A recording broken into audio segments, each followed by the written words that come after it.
Hello friends, today we are going to learn in the second lesson history, that is the extension of the British rule. So after the Plassey and the Buxar War, Britishers wanted to acquire the entire India into their control. For that sake, they started extending their entire areas like one after another. First Carnatic War, southern part they started. Later on they started moving towards the northern part. Towards northern part, first they acquired the Maharashtra region. That is because of the Anglo-Maratha wars. Through these wars they acquired the places. And later on they introduced the new systems to acquire the places and make them as their control. That is Lord Wellesley's the subsidiary alliance, and the next one is Dalhousie's doctrine of lapse. Dalhousie's doctrine of lapse, you might have heard the stories of Jhansi Lakshmi Bai and Rani Chennamma's information in the previous year's lessons. Or else even in the movies you might have seen about these great ladies who don't have natural hair and they're supposed to submit their complete kingdom to the Britishers. So this is one reason where the doctrine of lapse, who don't have the natural hair, that particular place to be surrendered to Britishers. This is the new system introduced by the Britishers. Likewise, subsidiary alliance also. By giving the support of the army, they have taken the complete areas into their control. So, through what? Through the Anglo-Maratha War, Anglo-Mysore War and Anglo-Sikh War. In this lesson, you are going to learn about Anglo-Maratha Wars, that is 3, and Anglo-Sikh Wars, that is 2, and the subsidiary alliance introduced by Lord Wellesley and Dalhousie's doctrine of lapse. History, Unit 2, the extension of the British rule. Highlights of the lesson. This lesson, we already discussed the introductory part. Anglo-Maratha Wars you are going to learn, and consolidation of the British power, and the subsidiary alliance and the doctrine of lapse. These two new systems introduced by the Britishers that we are going to learn. The first Anglo-Maratha War was 1775 to 1782 Common Era. So why this first Anglo-Maratha War started? Because, see, the Britishers already acquired the Carnatic regions because of the Carnatic Wars. It's a conflict between the French and the English. So likewise, if the French dominate the entire part, the entire India's treasure or any benefits will go to them. So that's why they just want to acquire one after another places like Maratha region and Punjab region and other regions of India just want to took into their control. So what is the first causes for the Anglo-Maratha War? So the first cause for the Anglo-Maratha War is the Mughal instilled Shah Alam II back on the throne of Mughal Empire in Delhi. Shah Alam II was under the control of Britishers because the kings don't want to be under the control of Britishers. So the Mughal Empire, they just want to rule them.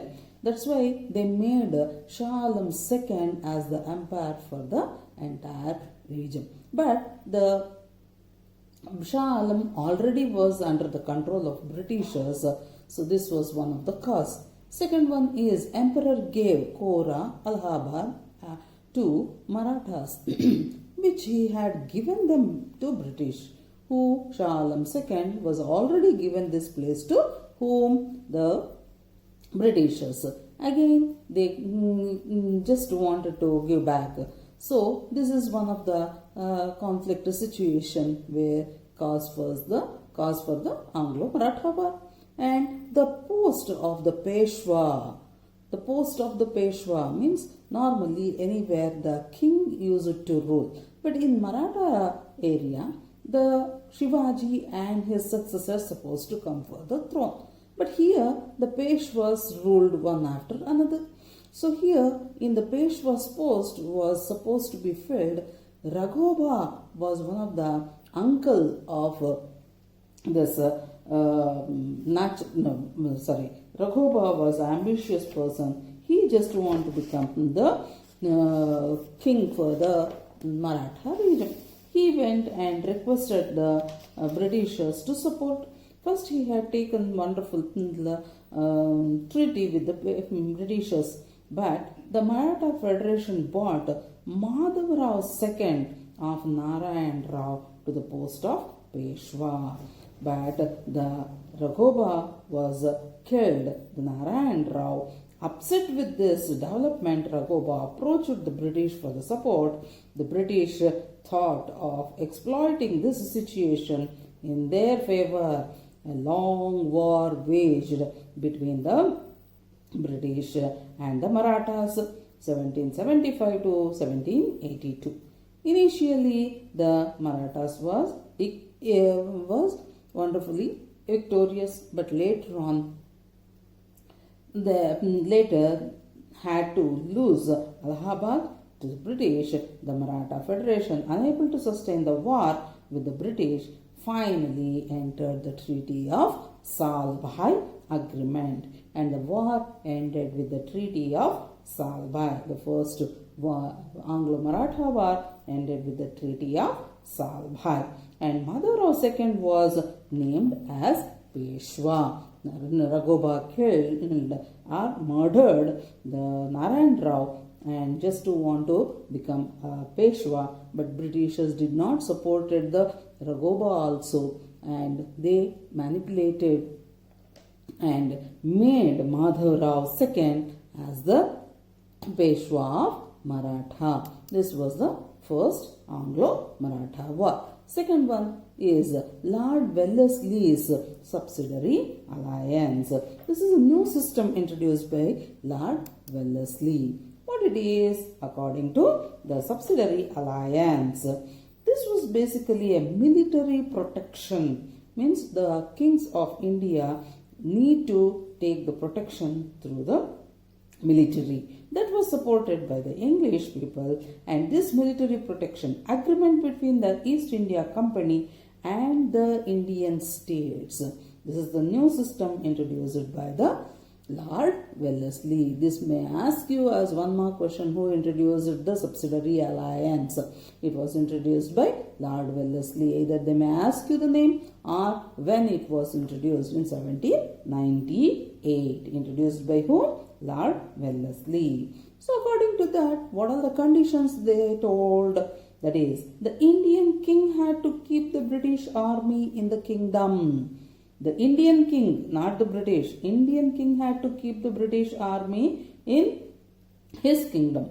Second one is, the concerned state had to bear the expenses of the British army and the wages of soldiers, and also had to give certain revenue lands as well. See, the entire expenses must be taken care by the king only, not the Britishers or the British officers. Soldiers' payments and the army development and all the materials purchasing or whatever, the manufacturing, everything, all the burden will be taken care by whom? The Indian kings only. So Indian king have to have a British resident in the court of the Indian kingdom. See, Indian kings has to keep one wonderful residence for the Britishers. Whenever they are supposed to visit, they can come and stay there. For that convenience, the Indian kings has to make one wonderful residence for the Britishers. Next one is, the king could not appoint any other European without the permission of the British. In Carnatic War, you have observed the the French and English were having a rivalry. So if the French comes and acquires the entire places, Britishers won't get any benefits. For that sake, they have imposed this new rule, that is, they must not appoint any other European without the permission of Britishers. See, Britishers' permission only they are supposed to take.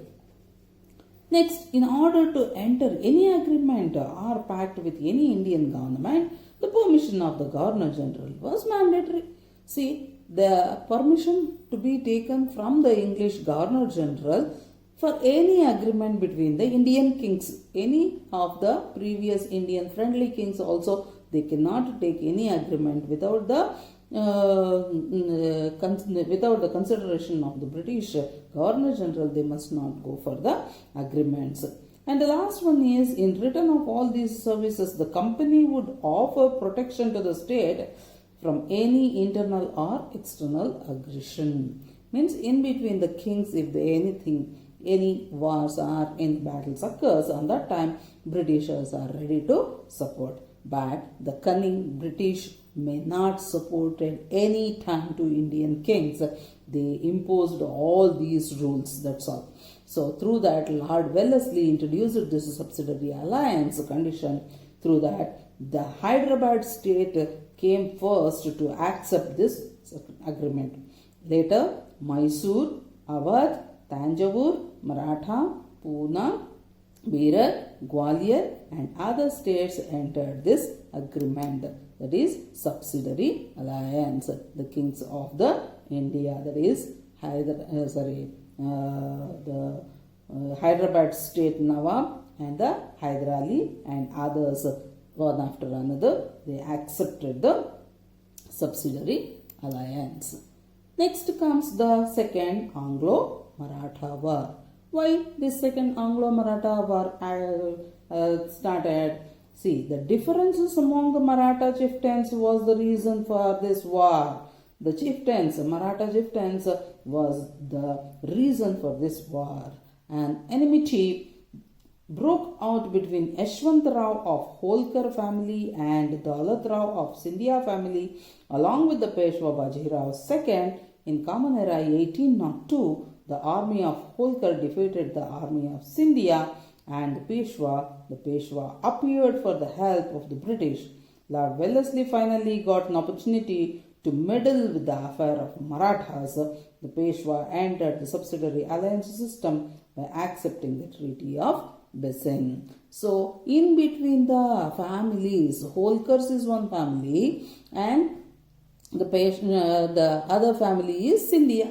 So you might have heard in the 9th standard, that is Saluva, Tuluva, Aravidu, Sangama. Likewise, there are so many distributions are there in Vijayanagara Empire. Likewise, even in the Maratha, they are having their own families.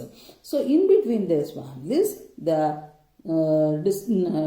conflicts arrived.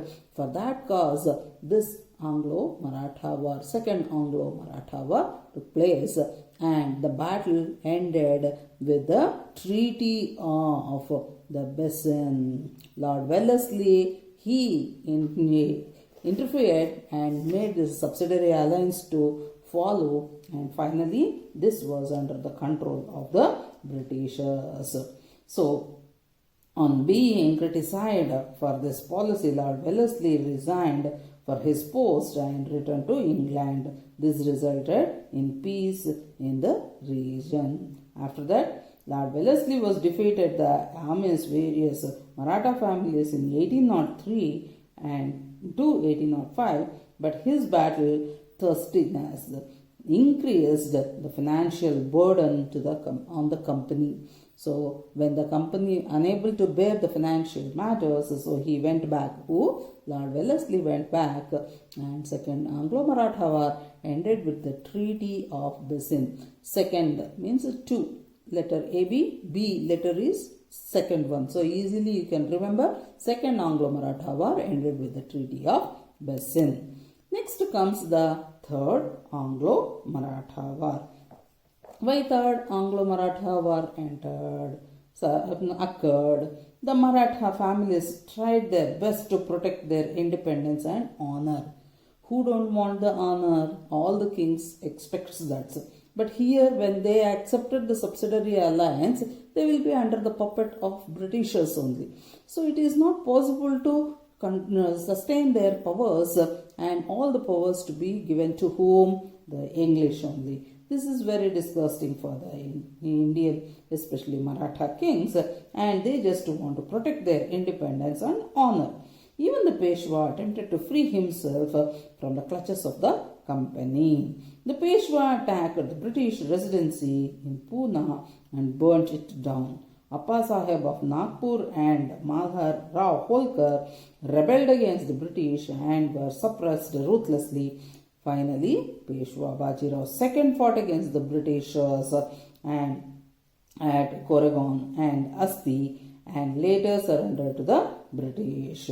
The British abolished the post of Peshwa. British abolished the post of Peshwa. Actually, Shivaji, after Shivaji, next successors are supposed to rule the Maratha kingdom. But here Peshwas ruled. So that's why Britishers completely abolished the Peshwa post. So who was the last Peshwa of Maratha? If they ask, it will be Bajirao II, you are supposed to write. So they granted a pension to Bajirao II. Then they installed Pratapa Simha, the descendant of Shivaji, as the ruler of Satara. And a minuscule state, very minute state, and named him as the traditional leader of Maratha and suppressed the Maratha king completely. By this, the third Anglo-Maratha war, the entire kingdom was under the control of Britishers. So, after Maratha kingdom, they were turned towards the Anglo-Sikhs. So Anglo-Sikh, the Ranjit Singh was the wonderful king, and he don't want to be rivalry against the Britishers. He was very friendly with the Britishers, and a political anarchy broke out in Punjab after the death of Ranjit Singh. Ranjit Singh was known as Lion of Punjab. After the Ranjit Singh, there was no any great kings to rule, and all these sons of Ranjit Singh, they started fighting among themselves. In 1839 Common Era, the British attempted to invade Punjab, violating the continuous friendship pact they had with the erstwhile king. In December 1845, a war broke out between the British and Punjab. Sensing the danger from an outside force, Hindus, Sikhs and Muslims got together to defeat the British. Finally, they had to accept the defeat due to the few traitor leaders. Who were they? The Man Singh was one of the traitor leader here.